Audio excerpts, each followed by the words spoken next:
करेंगे, लेकिन आज उन बेचारों को टीवी की एक प्राइम टाइम नौटंकी बना के छोड़ दिया है उनके राजनीतिक आकाओं ने। जब वो बेचारे दिल्ली पुलिस वाले, क्राइम ब्रांच वाले बार बार कहते हैं, कल जैस्मिन जी की उनसे सीएम रेजिडेंस के सामने कुछ बातचीत हुई नोटिस को लेके, तो कहते हैं नहीं नहीं नहीं नहीं नहीं, हम मीडिया के सामने नहीं बात कर सकते, हम मीडिया के सामने नहीं बात कर सकते, अंदर आओ, हम मीडिया के सामने नहीं बात कर सकते। तो पूरे दिल्ली में, पूरे देश में क्या मैसेज जाता है? मैसेज जाता है कि दिल्ली पुलिस वाले डरपोक हैं, दिल्ली पुलिस वाले कायर हैं।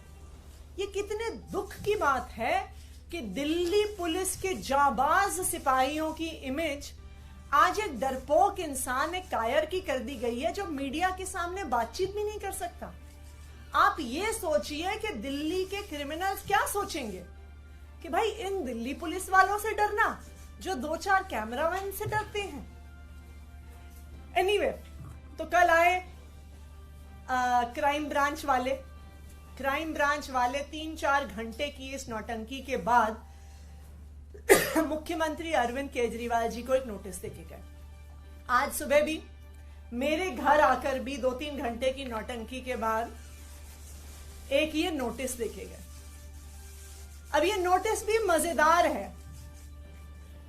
ये नोटिस ना तो एफआईआर है, ना ये किसी प्रकार का समन्स है, ना इसमें आईपीसी की कोई धारा, ना इसमें सीआरपीसी की कोई धारा, ना इसमें पीएमएलए की कोई धारा, ना इसमें प्रिवेंशन ऑफ करप्शन एक्ट की कोई धारा।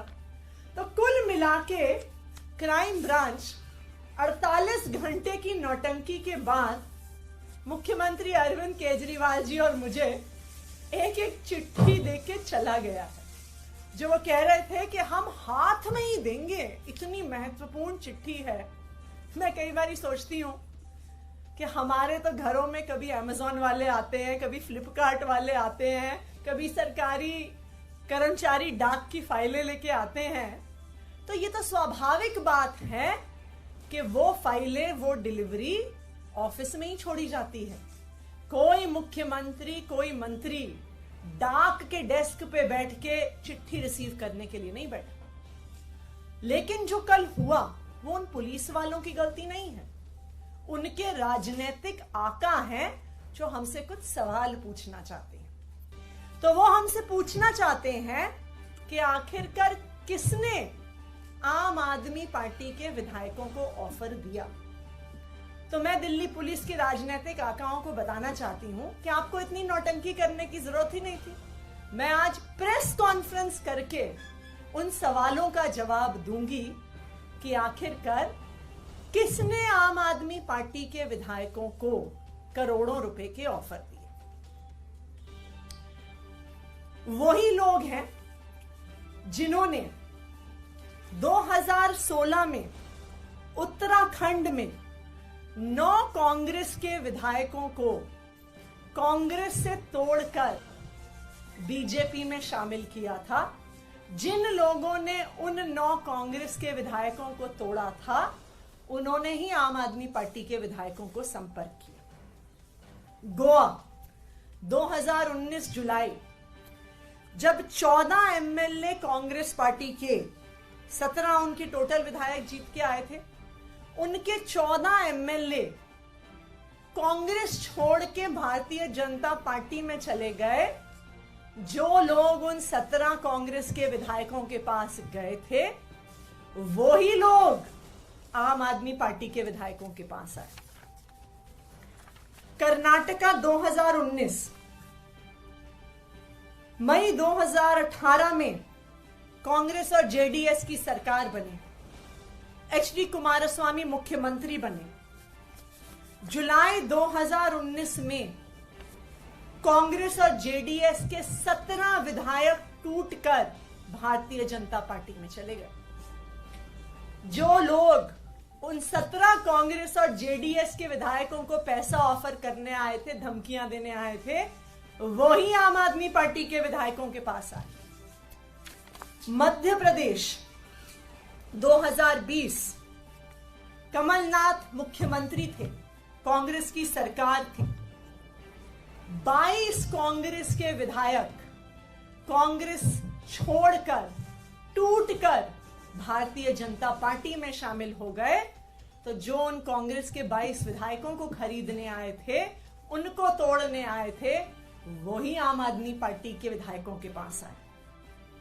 और लेटेस्ट जो अभी कुछ ही दिन पहले पूरे देश ने देखा, महाराष्ट्र में नवंबर 2019 में उद्धव ठाकरे महाराष्ट्र के मुख्यमंत्री बने, लेकिन 21 जून 2022 को शिवसेना के नेता एकनाथ शिंदे 11 विधायकों के साथ बंबई से सूरत चले गए और शिवसेना छोड़कर भारतीय जनता पार्टी के साथ मिलकर उन्होंने सरकार बना ली। तो जो लोग एकनाथ शिंदे के साथ साथ 11 विधायकों को तोड़ने आए थे, वही लोग आम आदमी पार्टी के विधायकों को तोड़ने आए।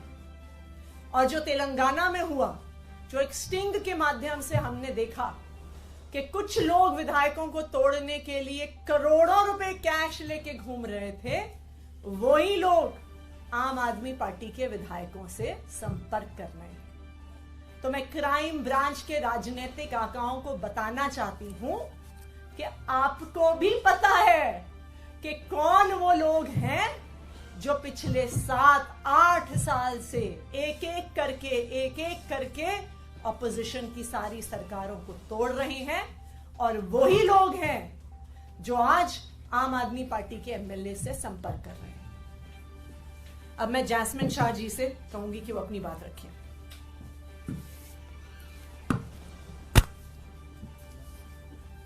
दोस्तों, आप सबने कल देखा कैसे मुख्यमंत्री अरविंद केजरीवाल जी के आवास के बाहर जब क्राइम ब्रांच, दिल्ली पुलिस के क्राइम ब्रांच के दर्जन करीब ऑफिसर, जिसमें कई सीनियर ऑफिसर खड़े थे, उनकी टीम पहुंचने के पहले सारी मीडिया वहां पे पहुंच गई थी। किसने बताया मीडिया को? भाजपा ने बताया।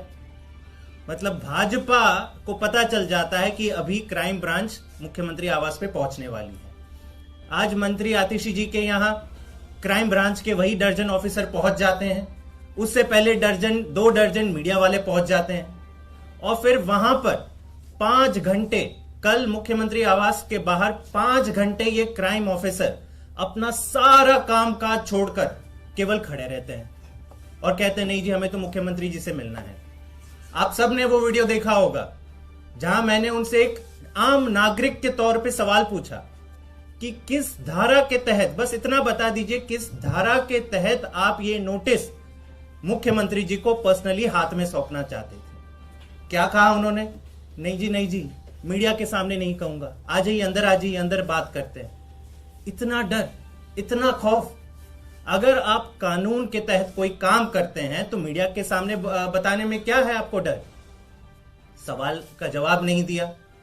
अंत पंत में 5 घंटे की नौटंकी के बाद वही नोटिस सीएम दफ्तर के बाहर देके चले गए।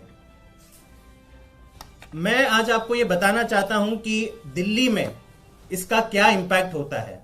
आप सब जानते हैं दिल्ली देश का क्राइम कैपिटल है। हर साल, ये सुन लीजिए, ये नंबर अगर आप सुनेंगे तो चौंक जाएंगे, हर साल दिल्ली में 3 लाख क्रिमिनल केसेस रजिस्टर होते हैं। 3 लाख। इन 3 लाख केसेस में से चार्जशीट कितने में फाइल होती है? 1 लाख। 1 लाख से भी कम, करीबन 30% क्रिमिनल केसेस में ही हर साल चार्जशीट फाइल होती है। 2 लाख केसेस में तो चार्जशीट ही फाइल नहीं होती। और ये जो 30% का आंकड़ा है, परसेंटेज ऑफ चार्जशीट फाइल, वो देश भर में सबसे कम है। मतलब दिल्ली में सबसे ज्यादा क्राइम रेट, दिल्ली में सबसे कम चार्जशीट। महिला सुरक्षा की बात करते हैं। Delhi is the rape capital of India. Women, crimes against women में दिल्ली का अव्वल नंबर आता है। सारे मेट्रोपॉलिटन सिटीज का अगर आप हिसाब किताब लगा दें तो highest number of crimes against women Delhi में पिछले साल पाए गए 14,158। सीनियर सिटीजन्स की बात करें, सारे देश में सबसे ज्यादा क्राइम अगेंस्ट सीनियर सिटीजन्स कहां रजिस्टर होते हैं? दिल्ली में रजिस्टर होते हैं 1315 पिछले साल, जो उसके पहले के साल से भी ज्यादा था। क्राइम अगेंस्ट चिल्ड्रन की बात कर लेते हैं। बच्चे कितने सेफ हैं दिल्ली में? दिल्ली में देश भर में highest crime against children report होते हैं हर साल। पिछले साल कितने रजिस्टर हुए? 7400। और ये हर साल ये आंकड़े बढ़ते जाते हैं। हर साल दिल्ली के टोटल क्रिमिनल केसेस जो भी रजिस्टर हो रहे हैं वो बढ़ते जा रहे हैं। लेकिन दिल्ली पुलिस के क्राइम ब्रांच क्या करती है? बीजेपी के मुख्यालय से कॉल नहीं आया, दर्जन ऑफिसर भेज दो मुख्यमंत्री के घर पर, 5 घंटे उनको खड़े रहने दो, मीडिया के सामने नौटंकी करेंगे, भंगड़ा करेंगे कि आओ हमें शूट करो, हम यहां पे खड़े हैं। और नोटिस का आधार क्या है? जैसे अतिशी जी ने कहा, ना कोई आईपीसी की धारा मेंशन्ड है, ना सीआरपीसी, ना कोई समन्स, ना एफआईआर। एक कोरे कागज पे एक नोटिस या खत लिखकर कह रहे हैं कि नहीं हमें तो मिलना है। तो क्या मुख्यमंत्री और मंत्री दिल्ली सरकार के सारे अपना कामकाज छोड़ दें, केवल और केवल डाकिया का काम करें कि अपने घर के बाहर खड़े रहें कि आइए दिन भर आइए, जो भी खत लेंगे हम आपको पर्सनली सौंपेंगे? हमारी बीजेपी से गुजारिश है, दिल्ली पुलिस के राजनीतिक आकाओं से गुजारिश है कि ये नौटंकी करना बंद करें, दिल्ली के लोगों की सेवा करने दें। दिल्ली के क्राइम ब्रांच के पुलिस ऑफिसर का कोई इसमें दोष नहीं है। हमारी पूरी तरह से दया है उनके साथ। वो जब आए थे पुलिस फोर्स में तो ये जरूर सोच के आएंगे कि देश की सेवा करेंगे, महिला सुरक्षा पर काम करेंगे, किडनैपिंग रोकने में काम करेंगे, मर्डर को रोकने में काम करेंगे। लेकिन होता क्या है, सुबह एक 8 बजे कॉल आ जाता है कि जाओ आज पूरी दिन मीडिया के लेके जाओ और सीएम के बाहर आप सीएम के घर के बाहर आप ये खड़े रहो रास्ते पे। दुख होता है और मेरी हाथ जोड़ से विनती है कि क्राइम ब्रांच को उसका राजनीतिकरण ना करें, उनको जनता की सेवा करने में छोड़ दें। जी अभी जैस्मिन बता रहे थे कि सबसे कम केस रजिस्टर होता है दिल्ली में, लेकिन आप लोगों ने जो आरोप लगाया है उस पे भारतीय जनता पार्टी कह रही है कि सबूत नहीं देंगे तो आपके ऊपर में केस रजिस्टर होने वाला है और जवाब आपको इस बार देना ही पड़ेगा। क्या है सबूत, वो बता क्यों नहीं रहे आप लोग? देखिए, हम तो बता रहे हैं कि कौन लोग आए थे। हम तो बता रहे हैं कि वही लोग आए थे जो गोवा में गए थे, वही लोग आए हैं जो कर्नाटका गए थे, वही लोग आए हैं जो तेलंगाना गए थे, वही लोग आए हैं जो मणिपुर गए थे, वही लोग आए हैं जो अरुणाचल प्रदेश गए थे। तो इसलिए ये कोई छुपी हुई बात ही नहीं है कि कौन आया था विधायकों की खरीद फरोख्त करने के लिए। ये आप सड़क पर चले जाइए, सड़क पर चलता हुआ आपको बच्चा बच्चा बता देगा कि कौन कांग्रेस के विधायक तोड़ रहा है, कौन शिवसेना के विधायक तोड़ रहा है, कौन जेडीएस के विधायक तोड़ रहा है, कौन आम आदमी पार्टी के विधायक तोड़ने की कोशिश कर रहा है। मतलब तो इसलिए ये क्या करें, एक भारतीय परंपरा में कहते हैं प्रत्यक्ष ही प्रमाण है, तो ये बिल्कुल प्रत्यक्ष है, पूरे देश के सामने है कि कौन विपक्ष की पार्टियों पर केस कर रहा है, कौन विपक्ष की पार्टियों को डराकर, धमकाकर, पैसों का लालच देकर तोड़ने की कोशिश